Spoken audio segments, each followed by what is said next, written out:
자, 경우의 수의 진도를 원래 나갈 차례인데요. 진도를 잠깐 홀드합니다. 다음 주 정도면은 뭐 순열 나가도 될 것 같다는 생각을 하는데, 그래서 오늘은 유리식부터 조금 다시 점검하고 필요하다면 스텝 2의 일부분도 좀 풀어 나갈 생각입니다. 그리고 이왕 진도를 유리식부터 했기 때문에 선생님 생각에는 지금 뭐 유리식하고 그 다음 뭐 무리식 뭐 건너뛰어서 갔다가 뭐 다시 무리식 오고 그럴 필요는 없다고 봐요. 그냥 지금부터 시험 대비 진도를 잡는다라고 이해를 해주시면 좋을 것 같습니다. 특강은요. 그래서 스텝 2 일부분 할 수 있으면 하겠습니다. 참고적으로 나도 그 홈페이지 들어가서 확인을 한 건데, 여러분들 학교 시험은 12월 14일인데 그날이 목요일이더라고요. 목금 월화로 예고가 되어 있습니다. 시험이 변경이 없으면은 여지까지 330 홈페이지에 나와 있는 거 보통 그대로 시행을 하더라고요. 그러니까 이제 슬슬 시작할 때도 됐죠. 네, 자 들어가 볼게요. 89쪽입니다. 89쪽에 유형공 1 해서 뭐라고 되겠어요? 유리 시계 사칙연산 이렇게 돼 있죠? 네. 자, 선생님 말 잘 들어주세요. 유리식 단원을 들어가면은요, 유리식이라는 단원이 있고 유리함수라는 단원이 있고요. 무리함수 단원도 들어가면은 무리식 내지는 무리함수 이렇게 돼 있어요.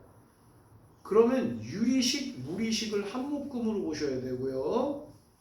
유리함수 하나, 무리함수 하나 이렇게 보셔야 됩니다. 그러니까 단원을 총 몇 개로 봐야 됩니까? 3개. 3개로 봐야 됩니다. 그래서 보통 통상적인 기출문제 학교를 볼 적에는요, 유리식, 무리식에서 2개, 유리함수에서 2개, 무리함수에서 2개 이렇게 보는 게 가장 합리적이에요.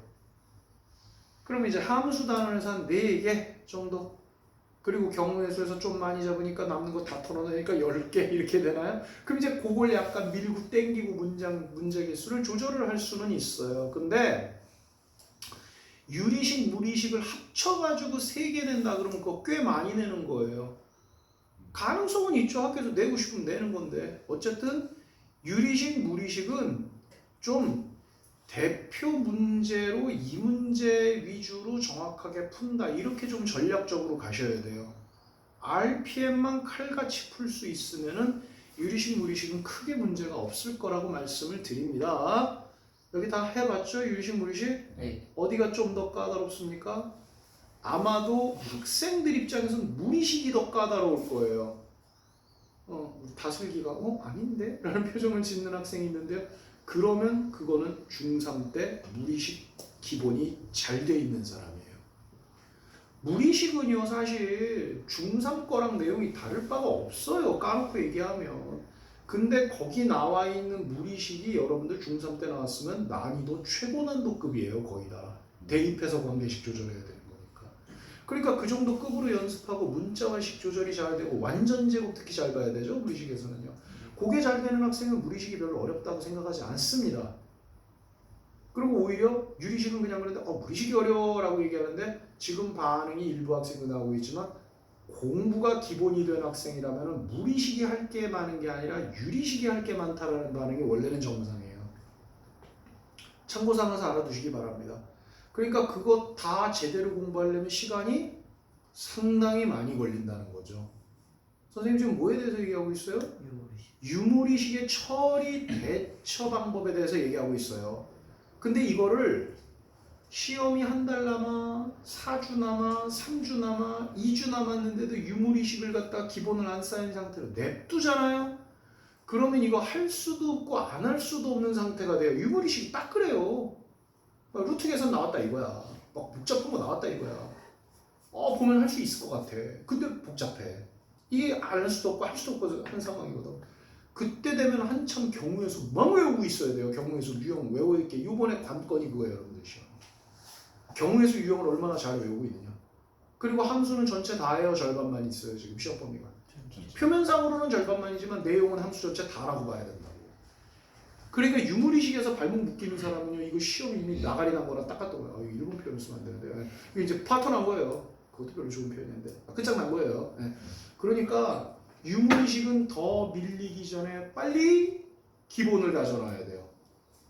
다리 복잡할 필요 없고요. 그냥 RPM 있는 문제만큼은 내가 외워서 다 풀 수 있어야 된다 정도는 돼야 돼요. 네. 그래야 딴 거를 잡아먹고 들어갈 수가 있어요. 자, 도로 89쪽으로 와서 그런 관점으로 본다라고 하면은 거기는 정말 문제가 몇 개 없죠. 오히려 RPM이 배워가지고 훨씬 부족하죠, 그렇죠? 꼴랑 2개만 있습니까? 땅은 어디 있고, 그지? 몰라요. 편집 순서가 좀 뒤에 있을지 모르겠는데 이 정도 되는 거는 그냥 편안하게 풀 수 있어야 된다 생각이 들어요. 이제 좀 진도 순서대로 문제를 좀 풀어볼게요. 89쪽에서 선생님이 332번만 시켰다 그랬죠? 네. 네, 332번만 하시면 됩니다. 331은 그거랑 똑같은 거니까 뭐 RPM 실컷 풀면서 해결이 되겠죠. 다음 페이지는 몇 번 시켰죠? 333이랑 335, 340. 네, 어떤 거요? 335랑 333? 34. 아, 옆에 것까지 그냥 같이 말한 거예요? 네. 그러니까 3번, 5번, 10번 이렇게 시켰다는 얘기죠? 네. 네. 네, 문제 조금 더 다뤄보도록 할게요. 네.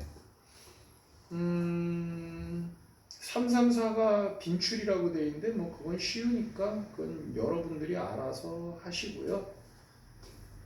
우리 337번 보죠. 337번. 네. 337번은 중요한 개념이 들어가 있죠. 자, 여기 무언가의 함수가 있는데 x를 집어넣는데 결국은 x가 나왔다. 무슨 함수를 의미하는 거죠? 항등함수. 어디가요? X. 그렇죠. 이것까지 대답이 나와야 돼요. 여기가 항등함수예요. 여기가. 네. 여기가. 그래서 걔를 빨리 뭐라고 놔야 돼요? I. i라고 놔야 되는 거예요. 이렇게 놔야 되는 거예요. 그러면 결과적으로는 뭐예요? f 합성 f가 i다 이걸로 가야 된다는 거죠? 네. 자, 여기서도 어떻게 설명을 하다 보니까 유리함수가 아니라 원론적인 얘기를 좀 하게 되는데요. F 합성 F가 I입니다 라고 얘기하면 이거는 이걸로 끝이에요. 거기다가 뭔가의 이론이 더 들어가나요? 더 들어가요. 더 들어가죠? 예. 특이한 경우가 아니다 라고 얘기하면 이건 좀 위험한 표현이긴 한데 그래도 유리함수나 무리함수에선 1대1 대응이니까 상관없을 것 같아요. F 합성 F가 I다라는 얘기는 F가 누구와 같다는 표현으로 F 인버스의 역함이죠. F 인버스와 같다는 표현을 쓸 수가 있어요. 그렇죠? 네. 그래서 이 문제 먼저 해설을 해 드린다면 지금 이 문제는 y는 fx가 2, 얼마라고 되어 있니?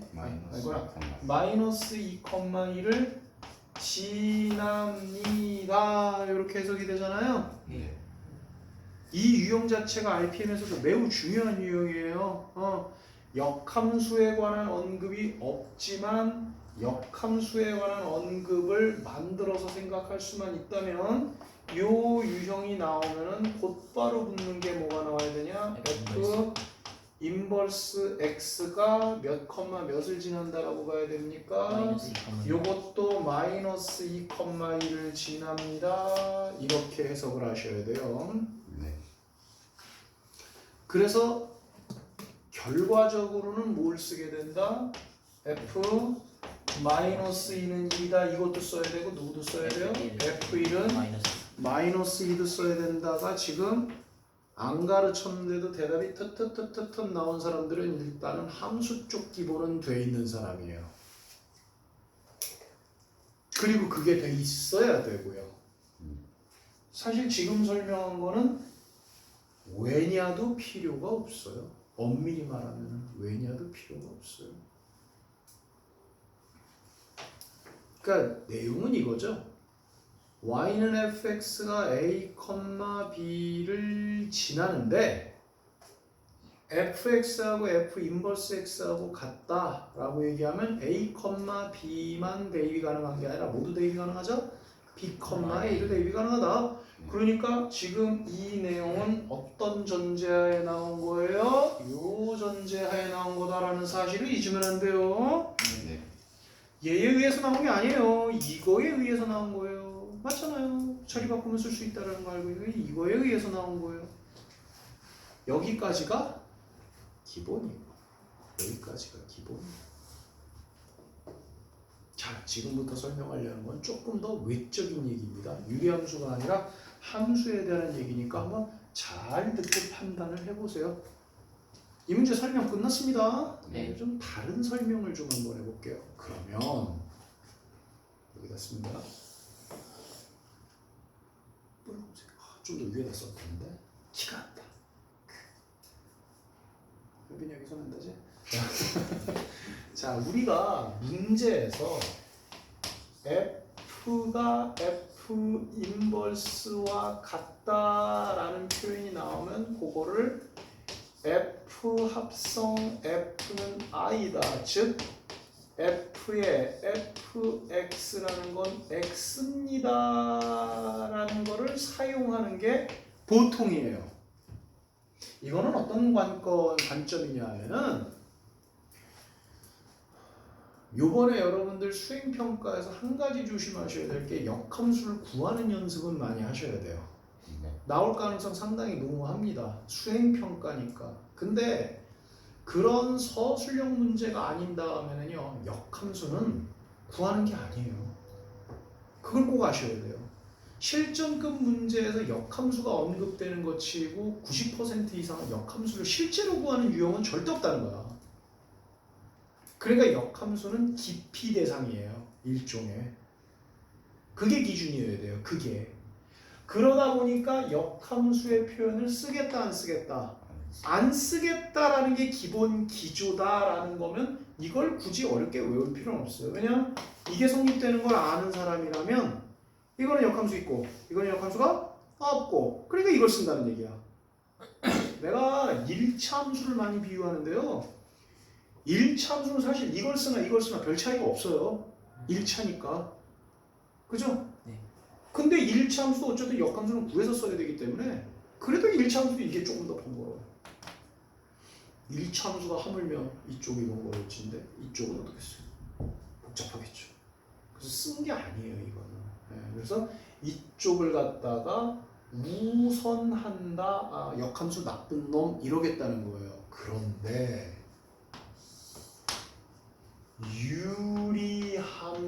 유리함수만큼은 예외예요. 왜 그렇게 요 유리함수는 역함수를 암기 공식으로 취급을 하기 때문에 그래요. 자, 유리함수든 무슨 함수든 이번에 서술형에서는 분명히 역함수를 구해라를 대비하셔야 된다 그랬습니다. 네. 그럼 나오겠죠? 아니면 안 나오겠죠? 네. 끝나면은 그건 갖다 버리라는 거예요. 그래서 역함수는 구하는 거다, 안 구하는 거다? 안 구하는 건데 유리함수는 예외라는 거예요. 왜죠? 공식 한번 적어볼까요? 못 외운 사람은 이거 적어서 외우세요. 우리가 유리함수든 무리함수든 무슨 함수든 반드시 일반형이 있고 뭐가 있다고 알고 있어요? 표준형이 알고 있죠? 그러면은요 주로 우리는 무엇을 토대로 해가지고 문제를 풉니까? 표준형을 토대로 문제를 푸는 거예요. 네. 2차 함수나 이런 거는 아니지만 그죠? 네. 그래서 유리함수도요 맨날 이렇게 주면은요 그거 다 표준형으로 바꾸는 거라고. 무리함수도 뭐 이렇게 좀 맨날 바꾸는 거라고. 그지? 네. 근데 이제 여기서 얘기를 하겠다는 거예요. 여러분들 원 기억납니까? 원? 네. 이거 기억 안 나도 돼요. 원에서도 일반형을 꼭 써야 되는 유형이 정해져 있었어요. 그 외에는 쓰지 말아라 이런 얘기했다고요. 그 기억 안 나면 상관없어요. 나중에 모의고사 하면서 내가 다시 읊을 거예요. 네. 마찬가지거든요. 네. 유리함수, 무리함수 통틀어서요. 일반형을 써야 될 때가 딱 이거 하나예요. 다시 유리함수, 무리함수를 통틀어서요. 일반형을 그냥 써야 될 때가 딱 이거 하나예요. 그럼 무리함수는 아예 일반형을 쓸 데가 없다는 거예요. 무리함수도 일반형을 써야 될 게 딱 요거 하나라는 거예요. 이게 유리함수, 역함수, 암기공식이라는 거죠. 이 필기가 되어 있는 사람들은 아마 알 거예요. 어떻게 하는 거죠? 하나, 둘, 셋, 네 개의 개수를 봤을 때 역함수를 구해놓으면 결국은 얘네들 자리 바꾸고 구호 바꾼다. 이것만 알면 된다. 이건 외워야 돼요. 실제로 시험에서 저 공식을 써야 되는 게 학교 시험 문제로 나오잖아요. 그럼 그때 저걸 모르는 사람은 역함수를 일일이 구해야 되겠죠? 네. 에이, 그거 뭐 별로 안 어렵던데요? 글쎄요. 여러분들이 A, B, C, D가 숫자가 아닌 미정계수 토배기로 나와 있을 때도 그게 가능하겠습니까? 쉽지 않아요. 네. 쉽지 않은 걸로 내요. 네. 그래서 저 공식을 써야지만 무난하게 갈 수 있게끔 내는 문제가 있기 때문에 이거는 보험용이라기보다는 필수형이에요. 외워둬야 돼요. 맑게 알아듣겠죠? 네. 자, 그러면 이 시간 이후부터 이 공식을 안 외우면 안 되는 거예요. 외웠습니다. 네. 그 관점에서 다시 얘를 생각을 합니다. 인벌스 있는 거 에이 꽝이야. 갖다 버려. 하지만 유리함수는 뭐를 알고 있기 때문에 암기 공식을 알고 있기 때문에 만약에 유리함수에서 얘가 나온다 그러면 얘를 바꿔서 푸는 게 더 불편하죠. 유리함수인데 또 합성을 해? 어휴, 그거 복잡하다는 거죠. 그래서 유리함수만은 예외라는 게 얘를 오히려 선호한다는 거예요. 이게 그 내용이에요. 이게 그 내용이에요. 저 오히려 뭐 오늘 진석이 빠져가지고 뒤에 이거 지금 녹화 강의 들어가니까 집에 가서 헷갈린 사람은 다시 한번 정리를 해보세요. 자, 지금 뭐에 관한 얘기입니까? 계속 이거에 관한 얘기예요. 그럼 이거는 어디에 해당되는 거예요? 잘 보면 이거는 이거도 아닌 느낌이야. 뭐냐 하면은 이게 성립이 될 때 F에 지나는 한 점을 주잖아? 네. 그럼 그냥 이거 쓰면 된다는 거예요. 이거는요. 또 조금 또 다른 계열이에요. 뭐 이렇게 많아요. F 합성 F가 I일 때 F가 F 인버스와 같다 이론이 유형으로 나오는 거 이거 다예요. 그러니까 지금 강의만 다 적어서 이렇게 본인이 섭렵할 수 있잖아요. 그러면 F 이퀄 F 인버스가 주어지든 F 합성 F가 I라고 주어지든 그거와 관련된 유형은 이게 다예요. 네. 그러니까 요런 말이 나오든 요런 말이 나오든 요걸로 가는 것보다는 원래는 이게 우선순위인데요. 요 말이 나올 때 요 표현이 나온다 그러면 요거다 요거예요. 네. 그죠? 네. 요거는 자주 봤을 거예요. 그리고 그 외적인 거에서는 요 빨강색이 메인이다. 이거예요. 하지만 또 유리함수는 예외다. 이거죠. 네. 정리 끝난 거예요. 이렇게. 그래서 337번은 요걸로 그냥 푼 거예요. 자, 이제 조금 견문이 넓어졌습니다. 337번 우리가 이걸 알아버렸네. 그러면은 거기 나와 있는 게 F 합성 F가 I가 아니라 F가 F 인버스와 같다를 썼다 칩시다. 네. 그러면 3하고 A하고 위치 바꾸면서 마이너스 붙이고 어쩌고 저쩌고 하는 거니까 A 값은 당장 얼마겠어요? A 값은 당장 마이너스 3이겠네요. B는 얼마인지 알아요? 몰라요? 모르지요. 그죠? 그렇게 해놓고 뭐 대입해도 돼요? F-2는 1 대입해도 돼요. 그러니까 그럼 이렇게 쓰면 된다는 거예요. 이건 뭔가요, 선생님? 이거는 이거 못 외웠을 적에 쓰는 거. 이걸 외웠는데 이것도 안다. 그럼 둘 중에 아무거나 하라는 얘기죠. 되겠죠. 이까짓 거 하나 풀자고 두세 개 가르쳤을 겁니까? 아니에요. 이 표현이 나오는 유형에 대한 설명이 다 끝난 거예요. 명심하셔야 돼요. 여러분들 이번 시험 범위가 함수 절반만이 아니에요. 다 들어간다고 봐야 돼요. 네. 어쨌든 선생님은 그런 관점에서 챙겨드립니다. 알아두세요. 자, 내용 정리해야 될 사람 있으면 내용 정리 좀 하고 잠깐만 끊었다가